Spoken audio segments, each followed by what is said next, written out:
Hello, you beautiful people. Hope you're doing great. Today on the post of creationism, there's a bunch of people who go and fight on Facebook. It's fantastic. Some said, sorry, it's not the missing link. And you read it, it says, biblical creation. Archaeopteryx was once held by evolutionists as the perfect missing link between dinosaurs and birds. This fossil, discovered in the 19th century, had its features like feathers and a wishbone, but also claws on its wings and teeth in its beak. Because of these traits, it was claimed to be a transitional form showing how reptiles slowly evolved into flying birds. It later turned out to be a fraud. Closer examination reveals that Archaeopteryx was simply a bird, with full flight feathers, strong wings, and structures that matched known birds today.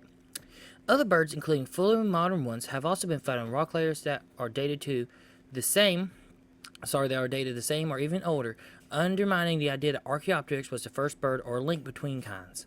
From a biblical creationist perspective, Archaeopteryx fits perfectly within the created bird kind mentioned in Genesis. God created birds on day 5 of the creation week, fully formed and able to fly. There is no need to imagine a slow transition from ground-walking dinosaurs to soaring birds.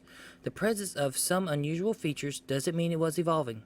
Many extinct animals have strange combination of traits, but that doesn't make them transitional. Instead, Archaeopteryx shows variety within God's design and serves as another example of how evolutionary claims are often built on assumptions, not observable facts. It was never a half bird, half dinosaur. It was a unique bird created by God. There are birds today that still have teeth, and I think that the evidence of design when it comes to birds shows the intelligence of a creator. Just how feathers are designed to allow them to fly.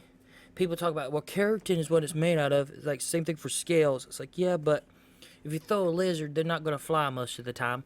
Some can glide, but it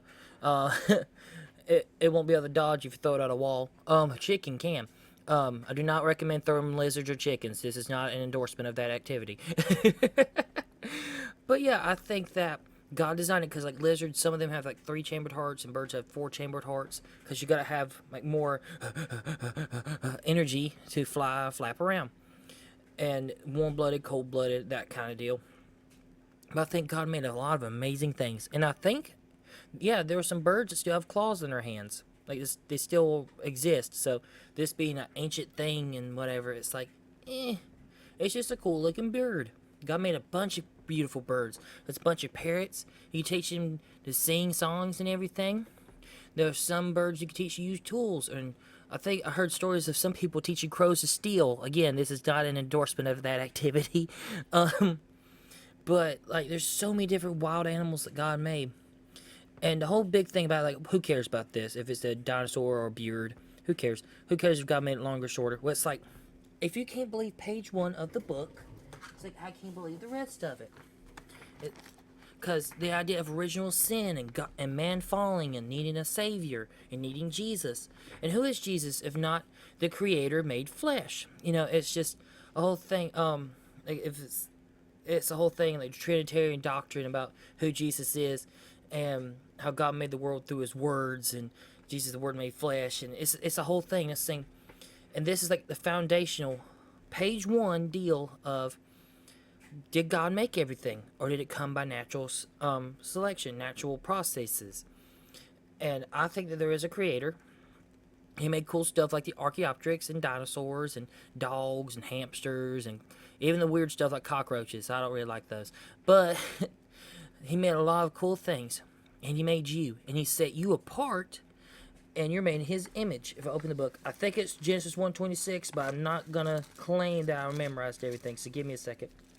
It was Genesis 1:26. Whoop, whoop. See, if you read the Bible enough, you start memorizing verses. It says, and God said, let us make man in our image, after our likeness, and let them have dominion over the fish of the sea, and over the fowl of the air, and over the cattle, and over all the earth, and over every creeping thing that creepeth upon the earth.